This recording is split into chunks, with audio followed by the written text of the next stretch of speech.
Watch full video. Subscribe the channel, press the bell icon button. Also like this video and share it. Thank you.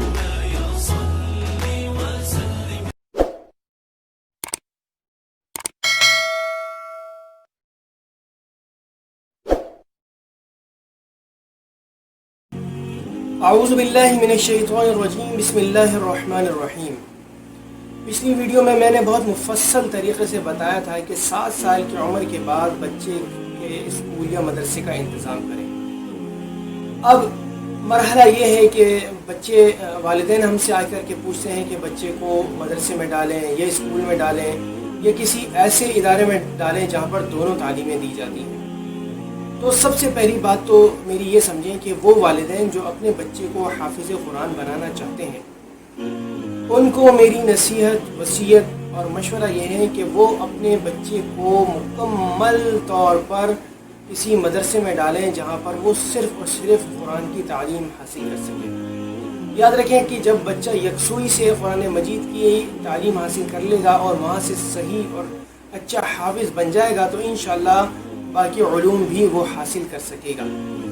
جو لوگ یہ سمجھتے ہیں کہ ہم ایسے ادارے میں ڈالیں گے جہاں پر دونوں تعلیمیں ہو سکیں گی، یا پھر وہ یہ کرتے ہیں کہ صبح بچے کو مدرسے بھیج دیتے ہیں اور دوپہر میں بچے کو اسکول کی تعلیم کے لیے کسی ٹیوشن وغیرہ بھیج دیتے ہیں، تو یہ یاد رکھیں کہ یہ جو 2 کشتیوں کا بچوں کو سوار کر دیتے ہیں یہ بچوں پر بہت بڑا ظلم ہے، اس طرح نہیں کرنا چاہیے۔ دوسری اور اہم ترین بات یہ ہے کہ اسکول کا انتخاب یا مدرسے کا انتخاب کیسے کریں۔ بہت سارے والدین یہ کرتے ہیں کہ معیاری اسکول کے چکر میں اپنے بچے کو گھر سے بہت دور جا کر کے کسی اسکول میں ڈالتے ہیں، چونکہ وہ اپنے علاقے میں سروے کر چکے ہوتے ہیں یا ان کو سمجھ میں نہیں آ رہا ہوتا ہے تو وہ بہت دور مسافت پر بچے کو جا کر کے داخل کرتے ہیں۔ تو یہ یاد رکھیے کہ یہ بھی بچے کے اوپر ظلم ہے۔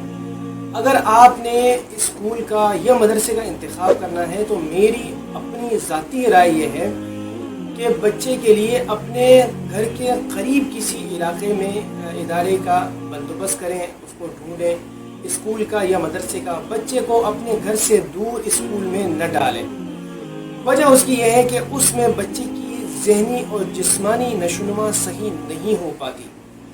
وجہ اس کی یہ ہے کہ جہاں آپ نے بچے کو ڈالا ہے تو یقیناً اسکول کے وقت سے 2 گھنٹے پہلے بچہ اٹھے گا، 1 گھنٹہ تیاری میں لگائے گا اور 1 گھنٹہ پہلے اس کی وین آ جائے گی، اور پھر جب وہ 2 گھنٹے کے بعد اسکول پہنچے گا تو پھر وہاں 6-7 گھنٹے گزارے گا، اور پھر جب اس کی چھٹی ہو جائے گی اور پھر وہاں سے آنے میں بھی تقریباً گھنٹہ 1.5 گھنٹہ صرف ہوگا۔ تو اس طرح بچے کا تقریباً آدھے سے زیادہ دن جو ہوگا وہ اس سفر میں اور اسکول میں ہی نکل چکا ہوگا۔ تو یاد رکھیں کہ یہ اس کی ذہنی اور جسمانی ساخت پر بڑا غلط اثر چھوڑے گا۔ اس لیے بچے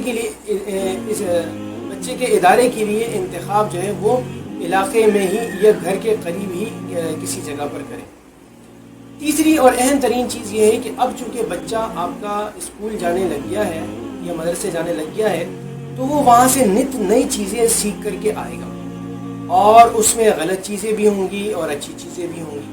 تو یاد رکھیں کہ اگر وہ کوئی غلط چیز سیکھ کر کے وہاں سے آتا ہے تو والدین میں والدہ کی ذمہ داری یہ ہے کہ وہ اس کو محبت سے اس بات پر آمادہ کریں کہ وہ اس غلط چیز کو یا اس غلط عمل کو چھوڑ دیں۔ والدہ کا میں نے تذکرہ اس لیے کیا ہے کیونکہ بچہ فطرتاً ماں سے زیادہ مانوس ہوتا ہے، اس لیے وہ ماں کی بات جلدی مان لیتا ہے، اور ماں کو بھی چاہیے کہ وہ بہت ہی بردباری سے اور سمجھداری سے کام لیں اور محبت سے سمجھا کر کے اس کو وہ کام چھوڑنے پر آمادہ کریں۔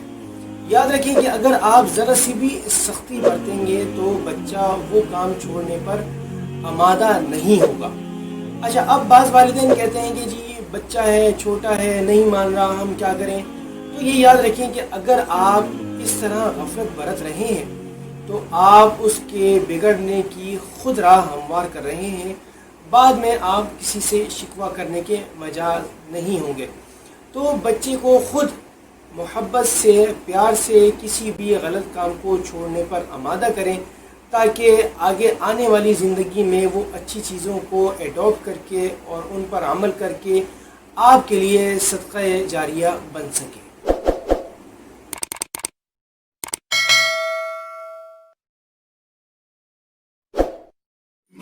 Watch full video.